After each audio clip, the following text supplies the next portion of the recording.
Okay, cool. All right, welcome everyone. Once again, Friday the 7th, AP test next week. Cool. Also to remind you guys, I did put a fourth practice DBQ on. The one that Madison asked about earlier, that's number 3 about American foreign policy. These are all optional, guys. I highly recommend you do them, though. I am technically putting them in the grade book, but everyone's passing the class, so your grade is irrelevant. But they've asked me, principals have asked all of us teachers to start tracking everything we put on there. Some of your teachers are probably doing that. I haven't been doing it, generally. But yeah, your grade's all up to date. So if you have any questions about what review packets you've missed, or what practice DBQs I expect you to do, they're on there on Aries as well. 4 practice DBQs and then the review packets were put up. So anyhow, this is what that new review or new practice DBQ looks like, folks. It's about second grade awakening reforms. The prompt is right here. And you've got your documents all down here. It looks a little bit different than normal, but this is just a sample test they've given out in the past. So if you're familiar with second grade awakening and those reform movements, everything from abolition to temperance to women's rights, you probably won't have trouble with that. So we will go over 2 more DBQs together as a class. One of them will be on Monday. That's when we'll do practice DBQ number 3 together. And then the day before the test on Thursday, that's when we'll go over this one, practice DBQ number 4. So there's 2 more opportunities to have me go through a DBQ with you guys. Any questions on that? Sweet. Let's finish up with World War I, guys. You really need to just understand the reasons why the United States gets involved in the war, and you have to understand what the war does to us domestically. Understand, guys, that we have initial neutrality. Harry Truman essentially will run his re-election campaign on the slogan, "He kept us out of war." That war starts in 1914. We don't get involved all the way until 1917. We're only in it for a year. You have to understand initial American neutrality. Despite being neutral, we have serious trade preference for Great Britain. We've got some of this info on the slides right here. So again, guys, we are totally neutral when the Great War breaks out in theory, but we do have preference for Great Britain. We're going to send them tons of supplies. We're going to send them military equipment, and we're going to essentially be on their side as trade partners. We're not really trading with the Germans and their enemies. We are going to essentially be on the side of Great Britain in the early years of the war. And that's going to lead to several different American ships and British ships being sunk. The famous one is the Lusitania. That's a British ship. It is carrying American passengers. It's also carrying American weapons for Great Britain. That's sunk, guys, essentially, and the United States is not going to get involved despite that. It's really important that you understand that even though Americans are being killed on these submarine attacks, the United States government is still not willing to declare war. The general idea in the United States is this is a European conflict, and American boys shouldn't be going and fighting and dying for a European conflict, especially one that's just based on a whole bunch of stupid alliances and, royal empires and stupid ancient bygone eras of land acquisition. So a lot of Americans want to stay neutral about this, guys. Even in the face of submarine warfare and the Lusitania going down, we are still staying neutral. You should probably be aware what the Zimmermann telegram is. That's Germany's attempt to bribe Mexico into declaring war on us. That, folks, is going to kind of tip the scales over the edge. So please be aware that the Lusitania, the unrestricted submarine warfare, it's not just one ship sunk, guys. It's not just like the Lusitania is the only one. There's several, but it's a combination of these things. And over the process of 3 years, the United States will declare war. Now, folks, you've got to understand the United States is going to go from wanting to be neutral to like instantly having to sell the Americans this war. A lot of Americans are still kind of on the fence. I don't want you to think that everyone is blindly all of a sudden patriotic. They have to sell this war to people. They're going to have a massive propaganda agency to do it. They're going to draft Americans into the military. They're going to basically do like advertisements in movie theaters and between newsreels.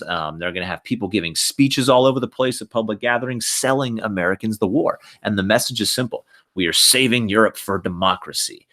That makes it sound like a pretty noble cause, guys. We weren't, that wasn't ever really mentioned in the 1914, 15, 16 part of the war. But by 1917, that's the message that the American government has to say to convince Americans that this is a just cause. We're saving Europe for democracy. You got to know the Committee on Public Information, guys. That's what I was just trying to describe. It's to provide Americans with information about why this is all of a sudden such an important, noble goal. They're going to encourage you to buy war bonds and financially invest in the war. People who don't, participate in these activities are going to kind of be known as slackers, or who resist the draft will be known as slackers or as unpatriotic. There's a huge surge of patriotism because of this propaganda campaign. And remember, guys, propaganda doesn't always necessarily mean something's bad. It just means that it's a super emotional appeal that may or may not be based in fact. Doesn't always mean it's wrong. It might be like morally right, but it also might not be based in fact necessarily. So when you see propaganda, don't think, oh, that's always bad. Just think, oh, that's like super emotional. Maybe not always based in fact. It's based in emotion. A couple pictures of the war bond drives. Understand, guys, the most important domestic impacts are going to be mobilization for total war. That's your War Industries Board right here. We are going to force certain industries and incentivize certain industries to convert for the war effort, just like we'll do in World War II. Things will be rationed. Prices and quotas will be set. The government's going to have a heavy, heavy hand in managing the economy. It's not like super free market, man. They're telling companies what to produce in some circumstances, how much to produce. But this is going to result in a lot of businesses becoming very, very wealthy. They call it being a war profiteer. If you can get one of these contracts, guys, it's a good thing. The other really important impact, guys, well, there's a few more. Please understand that we're going to have a very hardcore Sedition Act during World War II. It prohibits any behavior that might incite, provoke, or encourage resistance to the U.S. or promote the cause of its enemies. You can be arrested for your words. You can certainly be arrested for handing out literature, and there's more than 1,000 Americans are going to be convicted under this, including a dude who's run for president 4 times. Eugene Debs, hopefully you guys remember that name. He's the leader of the Socialist Party in America. He's gotten, guys, over 1 million votes in presidential elections. He's sentenced to 10 years in prison for speaking out against the war. And the Supreme Court will say that this is legitimate and it is legal. That's the Schenck v. U.S. decision. That was one of our top 10 Supreme Court cases, guys. The Supreme Court has absolutely ruled that the federal government can restrict free speech in times of war or crisis. Your civil liberties take a back seat when the United States government thinks there's a crisis. Anyhow, no Schenck v. U.S. Also understand the racial component of this, folks. The racial component of World War I is going to be really big, and same with World War II. And if you're ever talking about anything related to the experience of African Americans, I really encourage you to mention their experience during World War I and World War II. Please remember, folks, that African American soldiers serve not only in the military, they work in these defense industries, and the military is segregated. We're telling these black men that we're saving democracy in Europe, but you're not good enough to serve with your white soldiers.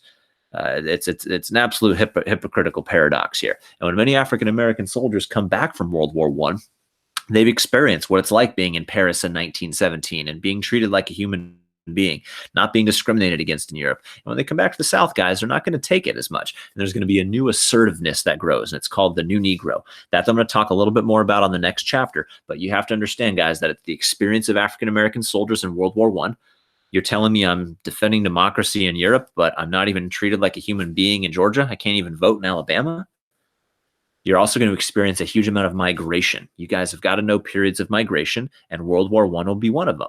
We have something like 450,000 African Americans leaving the Deep South for a couple of reasons. They're leaving the Deep South, A, because of Jim Crow segregation, but also because of the economic opportunities in northern cities. Places like Chicago and Detroit, they're industrial cities, and there's war-related jobs in there. So again, guys, it's fleeing for a better lifestyle without this serious level of segregation.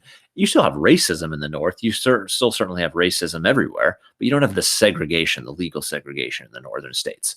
Yeah, be aware of what the Great Migration is. Again, folks, the only things you really have to remember about World War I are its domestic impacts. How does it impact us at home? Propaganda to sell the war, major mobilization economically, clamping down on civil liberties with the Sedition Act, the experience of African Americans starting to have a more assertive attitude, leading to the new Negro movement of the 1920s. So those are the important things, other than the initial neutrality. So I tried to go through that really quickly. Any other other questions on World War One? Just kind of scrolling down at my vocabulary. Guys, real quick, you should probably know Wilson's 14 points in the debate over the League of Nations.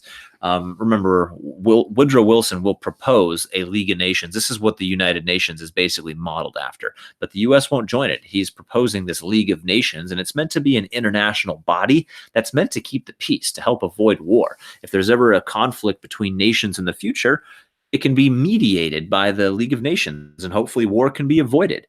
Wilson wants us to join it, folks. He wants us to join this international body. The American Senate and the American Congress, however, does not, folks. They refuse to allow the United States to join the League of Nations, despite the president wanting to. They fear that it's going to get us involved in further European conflicts. The death toll of World War I was so staggering that there's a lot of opposition to further involvement in Europe. So please be aware of what the League of Nations is, connected to the United Nations of the present, and understand Wilson wants us to be in it, but a lot of Americans, including enough congressmen and senators, refuse to allow us to join because they feel like it'll limit American autonomy. So know that there. Any other questions on World War I? Sweet. Let's move on, and we'll do a little bit more this morning. Let's go ahead and start doing the 1920s. So we'll go through this really quickly, folks. This is really when we're talking about the urban versus rural divide, cities versus countryside, whether it's fundamentalism versus modernism, or whatever you want to call it. But be aware, guys, by the 1920s, more people live in cities than live in the countryside for the first time. We're starting to see city values kind of become American values, and people living in the countryside are going to kind of take offense to that. It's the same type of thing that occurs today when you've got super liberal Californians who, might be really into gender identity politics.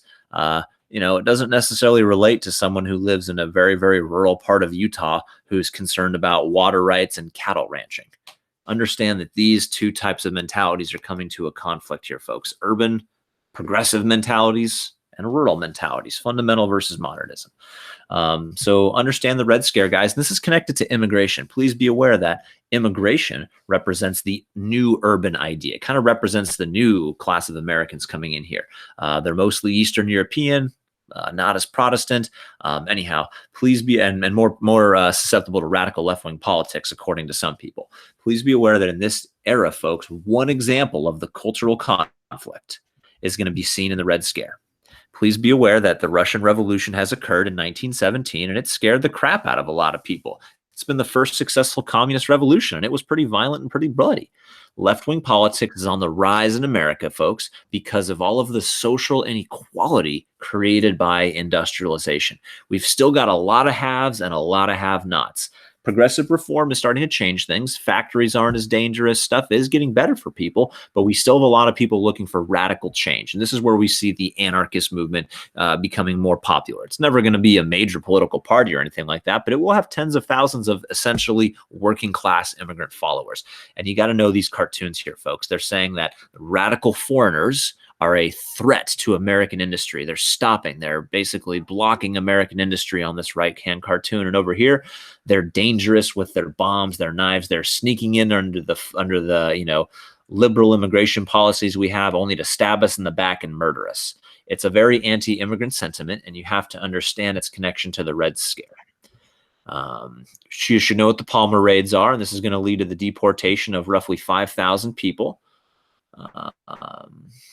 Knowing that the American Civil Liberties Union is that free speech advocacy group is founded during the Red Scare to advocate for those people in court is founded during this era is good. But just again, guys, I'm not trying to lecture on the entire Red Scare, the first Red Scare.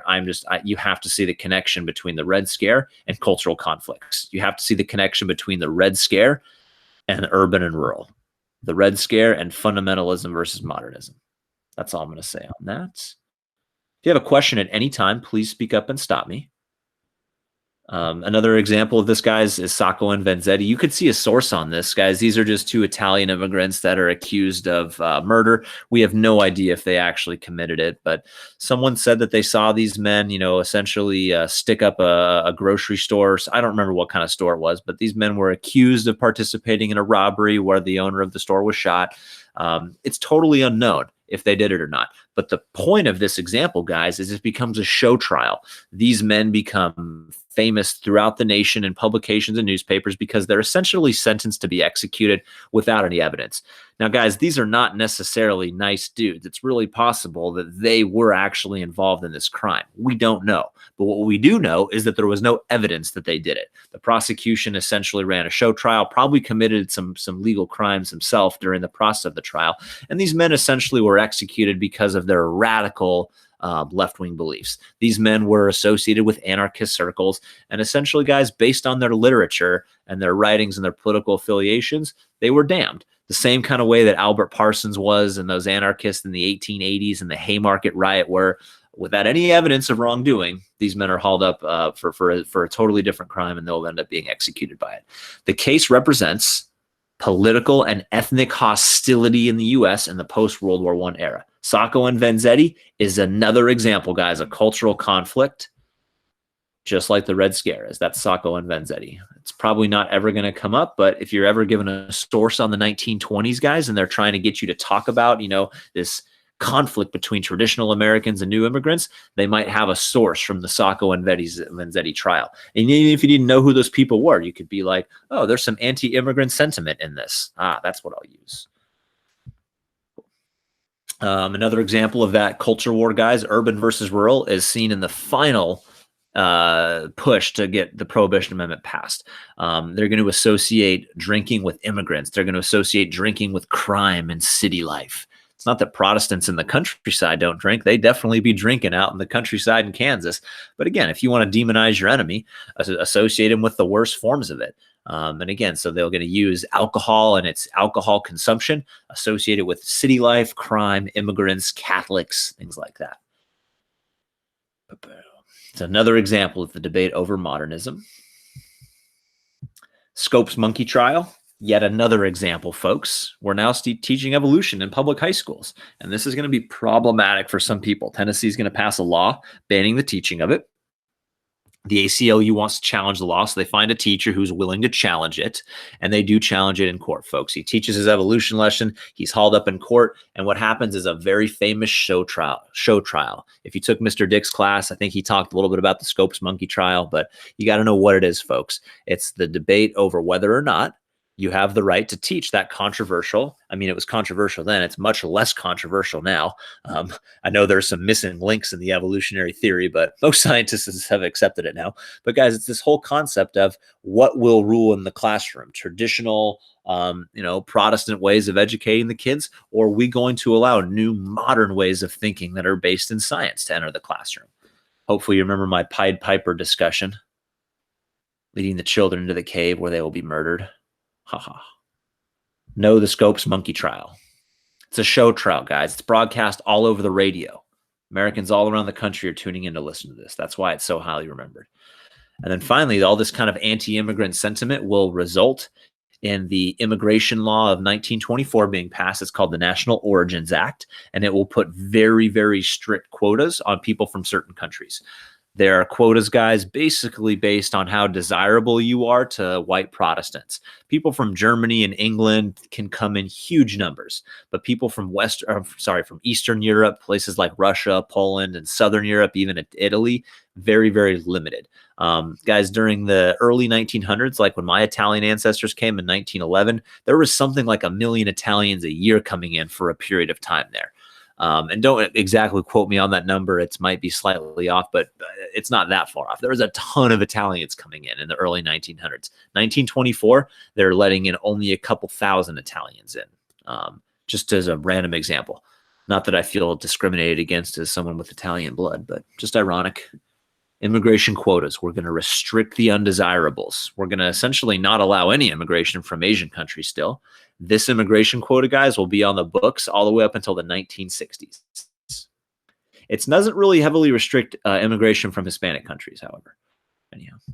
Also, please note the Ku Klux Klan will see a resurgence in this era, folks, and this is another debate over the example over modernism and fundamentalism, folks.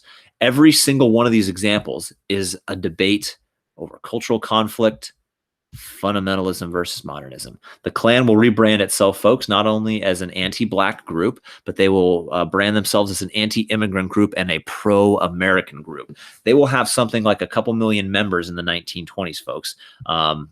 This is not people who are hiding. They are America for Americans. This is marching down Pennsylvania Avenue in Washington, D.C.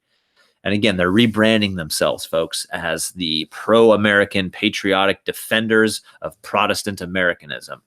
We don't drink. We're Christians. We go to church.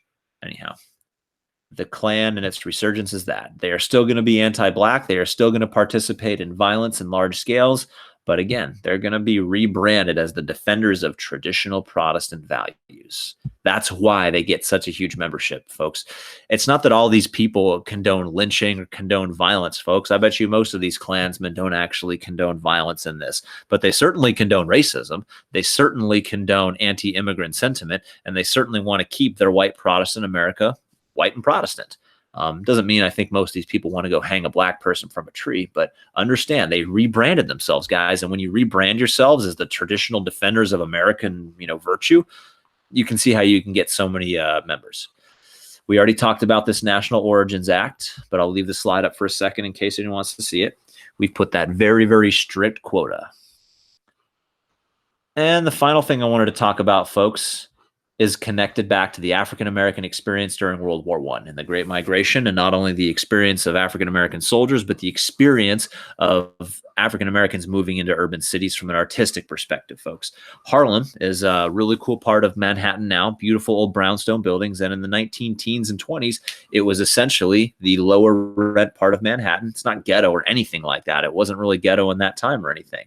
That's a little bit rougher of a neighborhood in the 70s, but please be aware, guys, that Harlem will be essentially the cultural epicenter of Black expression during this time period, not only in art and music. Jazz is starting to become more prevalent. Famous African-American painters are on the scene. Writers like Langston Hughes and Zora Neale Hurston are making their mark. And you have to be aware that any discussion, guys, about the experience of African-Americans has to mention the Harlem Renaissance. You'll never get an essay about the Harlem Renaissance. They're never going to give you a DBQ that is just Harlem Renaissance. Never. But if you're given a DBQ, guys, on the African-American experience, one of these documents could be a Harlem Renaissance document, and you should be expected to write a paragraph or two on it. And the concept of the new Negro. The new Negro, guys, is it's Black cultural pride. It means don't be ashamed. Don't let people tell you you're not a man. I got a picture down here. I know it's kind of hard to see, but it's a parade down Harlem, and it says the new Negro has no fear. That's what that sign is being held. It's a car driving by, and someone is holding up that sign. The new Negro has no fear. Marcus Garvey's kind of just bonus. He's a Black nationalist living in Harlem at that time. He's prominent during the Harlem Renaissance, and he actually preaches a back to Africa movement. He preaches Black self-improvement and essentially back to Africa. He's going to try to fundraise and acquire money and a ship to essentially move Black people back. You don't have to know a lot about Marcus Garvey, guys, but if you could make a connection, maybe you could use, if you're talking about the African-American experience, you could make a connection between Marcus Garvey and other back to Africa movements, like the colonization period of Lincoln's time during like the 1830s, 40s, and 50s, when there was an attempt to, so I don't know. That's just, I don't see Marcus Garvey coming up. I talk more about him when I do the lecture in class, but I just wanted to put him in context. He's a very prominent, African-American leader, cultural leader during that time period. So that's where we'll leave it. That's my short version. We're at 30 minutes right now, so I'll take questions. But again, folks, you need lots of examples for cultural conflict. Urban versus rural, fundamentalism versus modernism. That's what I got for you there. Who's got a question?